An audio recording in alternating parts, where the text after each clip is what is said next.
दोस्तों 9 अगस्त 2024 एक रेप और रेप के बाद हत्या का कांड होता है कोलकाता में। कोलकाता के आरजी कर मेडिकल कॉलेज में एक जूनियर डॉक्टर के साथ। एक जूनियर डॉक्टर जो कि 36 घंटे की ड्यूटी करने के बाद आराम करने के लिए एक सेमिनार हॉल में गई थी, जहां उसने सोचा होगा कि वो बहुत सुरक्षित है, लेकिन नहीं, वो सुरक्षित नहीं थी। क्योंकि हमारे देश में इस तरीके की गंदी मानसिकता वाले दरिंदे खुले आम घूमते हैं और ना उनको पुलिस का डर होता है, और ना ही जब पुलिस का ही डर नहीं है तो किसी और का डर होना तो संभव ही नहीं है। हम बात कर रहे हैं संजय रॉय की। कौन था ये संजय रॉय, कैसे इस घटना को उसने अंजाम दिया, ये पूरी की पूरी स्टोरी आपके सामने प्रस्तुत करने जा रही हूँ। संजय रॉय एक आम नागरिक नहीं था, वो एक पुलिस वॉलंटियर था। पुलिस डिपार्टमेंट में गवर्नमेंट जॉब पे नहीं था, लेकिन पुलिस वाले अपने कुछ सामाजिक लोगों को रखते हैं वॉलंटियर के रूप में, जो उनको अंदर की जानकारियां देते रहते हैं। तो पहले ये काफ़ी समय से पुलिस के साथ काम कर रहा था। सबसे पहले ये आपदा प्रबंधन में था, उसके बाद फिर इसको दूसरे डिपार्टमेंट में भेज दिया गया, और दूसरा डिपार्टमेंट था इसका पुलिस डेवलपमेंट डिपार्टमेंट। उसमें इसने पुलिस के साथ मिलकर के काम किया। फिर इसकी ड्यूटी लगा दी गई आरजी कर मेडिकल कॉलेज के पास में एक चौकी थी, उस पर। ये इतना निडर होकर के घूमता था कि अपनी बाइक पर भी पुलिस की पट्टी लगाता था। संजय रॉय पुलिस वाला नहीं था, अमूमन लोग इसको पुलिस वाला ही जानते हैं, लेकिन ये वॉलंटियर था जो पुलिस के लिए काम करता था। 5 अगस्त को ये कोलकाता से खड़गपुर के पास खरवा नामक जगह पर जाता है। वहाँ पर पुलिस वालों की कोई मीटिंग थी, जहाँ पर वॉलंटियर भी शामिल थे। फिर वहाँ 3 दिन रुक के 5, 6, 7 मीटिंग अटेंड करने के बाद 8 अगस्त को ये वापस आता है। ये अमूमन पुलिस वालों की बैरक में ही सोया करता था, जहाँ पर रात को पुलिस वाले आराम करने के लिए जो जगह बनी होती है उसमें ये जाके सो जाया करता था। ये मतलब हर कहीं आता जाता रहता था। साथ ही साथ ये एक और धंधा भी करता था। ये जो मेडिकल कॉलेज था, यहाँ पर क्योंकि गवर्नमेंट था, तो गवर्नमेंट कॉलेज में ज़्यादा, गवर्नमेंट हॉस्पिटल में लोगों की भीड़ ज़्यादा होती है। तो ये क्या क्या करता था, लोगों से रिश्वत लेकर के उनको भर्ती करवाने का काम करता था, घर वालों से कुछ पैसे ऐंठता था। मेडिकल कॉलेज के अंदर भी इसकी अच्छी जान पहचान थी, तो ये बेधड़ल्ले आया जाया करता था, कोई रोक टोक नहीं थी। पुलिस के हिसाब से इसको कोई रोक टोक नहीं थी। 8 अगस्त रात को 11 बजे ये अस्पताल में पहुंचता है और ये अपने द्वारा भर्ती करवाए गए एक मरीज से मिलता है। उस मरीज को चेस्ट का एक्सरे करवाना था। ये चेस्ट का एक्सरे करवाता है और वापस आ जाता है।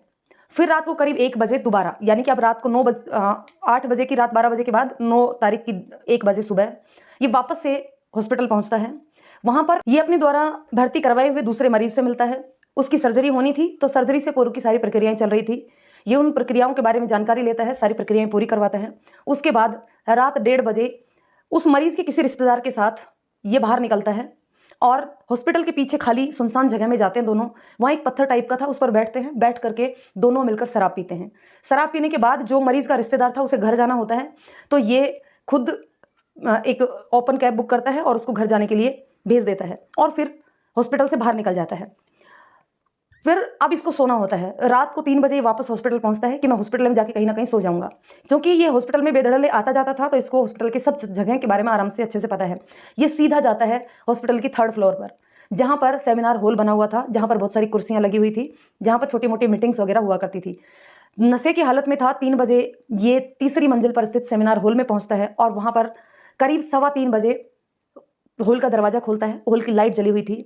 जैसे ही अंदर प्रवेश करता है, सामने कुर्सी पर जूनियर डॉक्टर से बैठी हुई दिखती है और इसकी नीयत खराब हो जाती है।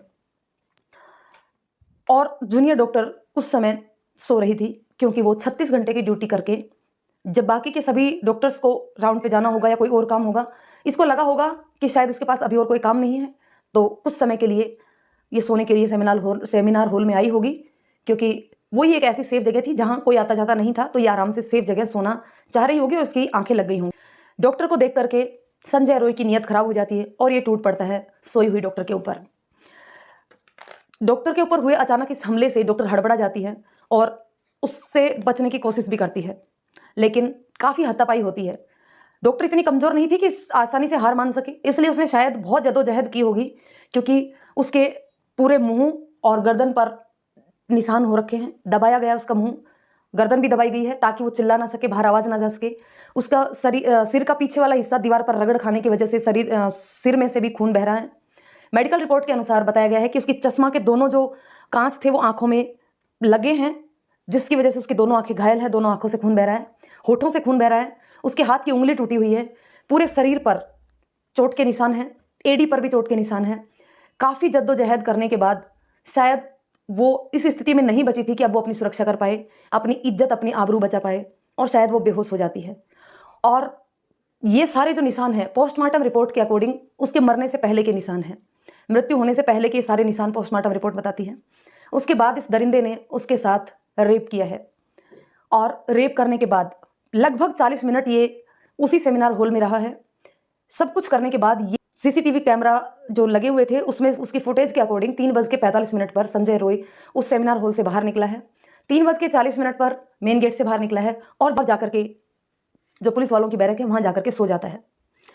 जब सुबह पता चलता है कि हॉस्पिटल के सेमिनार हॉल में एक लाश पड़ी हुई है, उसको बताया जाता है कि सुसाइड है। गुमराह किया जाता है। पुलिस वालों ने पूरी तरीके से इस मामले को दबाने की कोशिश की है, क्योंकि ये व्यक्ति पुलिस से पूरी तरह मिला हुआ था। इस संजय रॉय की 4 शादियां हो चुकी हैं, एक के बाद एक 4 शादियां हो चुकी हैं, और चारों में से एक भी इसकी वाइफ इसके साथ नहीं रहती है। इसकी पत्नी की माँ ने ये बयान दिए हैं कि ये हवसी दरिंदा था जो उसकी बेटी के साथ मारपीट किया करता था। इसकी नीयत इतनी खराब थी कि हॉस्पिटल में आने जाने वाले मरीजों, उनके साथ आने वाले उनके रिश्तेदारों को ये ताड़ा करता था, गंदी भद्दी नज़रों से देखा करता था। मतलब कि कहने का मतलब है आसपास के जितने भी लोग हैं, किसी ने भी संजय रॉय के बारे में पॉजिटिव रिपोर्ट नहीं दी। इसका मतलब यह है कि साफ साफ यह है कि संजय रॉय दिमागी रूप से बीमार था। फिर भी पुलिस ने उसको वॉलंटियर के रूप में क्यों रखा? क्या इन सारी घटनाक्रम में पुलिस कटघरे के दायरे में नहीं खड़ी होती है? पुलिस को यह जवाब देना होगा कि जब सारी दुनिया को पता था कि ये इस तरीके का घटिया इंसान है, तो क्या पुलिस को नहीं पता था? दूसरा, पता कैसे चला कि संजय रॉय ही इस पूरे घटनाक्रम का दरिंदा है? घटना स्थल पर एक नेकबैंड मिला, जिसको कनेक्ट करके देखा गया तो वो किसी भी मोबाइल से कनेक्ट नहीं हुआ। फिर जब सीसीटीवी फुटेज में संजय रॉय को निकलते हुए देखा तो उसको संदिग्ध मानते हुए पुलिस बैरक में पहुंची तो संजय रॉय आराम से सो रहा था। उसने कपड़े, जिस कपड़ों में वो निकला था और जिस कपड़ों में सो रहा था, दोनों अलग अलग थे। मतलब उसने कपड़े धोकर सुखा दिए थे, लेकिन वो भूल गया था उसके जूतों पर भी खून के निशान मिले हैं। अब पुलिस वहां जाकर के सबसे पहले उसके मोबाइल को जब्त करती है और उस नेकबैंड को मोबाइल से कनेक्ट करती है। तुरंत कनेक्ट हो जाता है। इससे ये साफ साफ सबूत मिलता है कि उस घटनाक्रम पर संजय रॉय वहां मौजूद था। लेकिन एक और सवाल उठता है कि क्या ये सिर्फ एक सिंगल व्यक्ति ने रेप किया है या गैंग रेप था? क्योंकि पुलिस के अकॉर्डिंग जो पीड़िता हैं उनके प्राइवेट पार्ट्स में जो सीमन मिला है वो इतनी अधिक मात्रा में मिला है कि एक व्यक्ति का नहीं हो सकता, ऐसा मानना है। तो ये कयास लगाए जा रहे हैं कि हो सकता है कि ये गैंगरेप हो। अब सवाल ये उठता है कि अगर ये गैंगरेप है तो इसके साथ मिला हुआ कौन था? क्या कोई हॉस्पिटल का ही बंदा मिला हुआ था या फिर कोई और था? ये सारी चीज़ें अभी इन सब के जवाब आने बाकी हैं। पुलिस के हाथों से ये केस ले लिया गया है, सीबीआई को सौंप दिया गया है। डिमांड काफ़ी थी कि जब तक सीबीआई को केस नहीं सौंपा जाएगा, धरना प्रदर्शन हो रहा था। हॉस्पिटल के आईसीयू वार्ड में घुस करके लोगों ने वहाँ तोड़फोड़ की। पूरी तरीके से हॉस्पिटल के बचाने का पूरा प्रयास किया जा रहा है। अब देखना है आगे क्या होता है। जैसे ही कोई और न्यूज़ आएगी इससे संबंधित आपको उससे अवगत करवा दिया जाएगा। आप लोगों से एक रिक्वेस्ट है, कमेंट करके बताइए कि संजय रॉय का क्या होना चाहिए।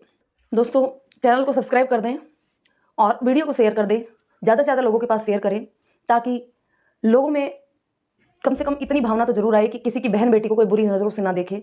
इस तरीके के दरिंदों को कड़ी से कड़ी सज़ा मिलनी चाहिए। मेरे हिसाब से फांसी से ज़्यादा कोई बड़ी सज़ा मिलनी चाहिए।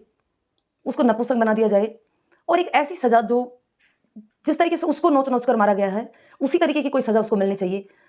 तड़प तड़प के वो बंदा मरे ताकि उसको ये पता चले कि सामने वाले की भी, जो जिसको तूने इतनी तकलीफें दी थी, उसकी जान भी कैसे निकली होगी। तो चलिए, जब भी कोई नई इसके बारे में खबर मिलती है आपको ज़रूर सूचित करेंगे। तब तक के लिए धन्यवाद।